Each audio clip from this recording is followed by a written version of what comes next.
اوعى تستهون باللي بيعمله ده ممكن تكون النوايا اللي بتسند الزير. راجل في قرية ريفية اسمه أبو أحمد كان عنده 3 صبيان، كان أحمد وحسين وحسن. أحمد وحسين كان ما شاء الله على صحتهم قوية جدا، أما حسن كانت على قده قوي. حسن كان دايما بيبقى زعلان إن صحته على قده وإن إخواته أقوى منه، فأبوه قال له لأ، أنت دايما فيك ميزة وميزة كويسة كمان. فأبوهم اشترى بيت على الطريق، وكان جنب البيت ده كان فيه شجرة، فأبوهم حب يعمل صدقة جارية. فقال لحسن: يا حسن احنا هنحط هنا زير.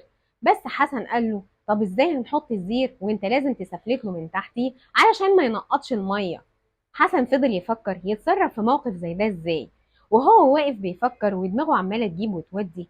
فكان في جنب الشجره كان في نخله، واخد منها بلحايه واكلها وبص للنوايا كده: اعمل بيها ايه دي؟ وراح قال: طب ما انا ممكن احطها تحت الزير علشان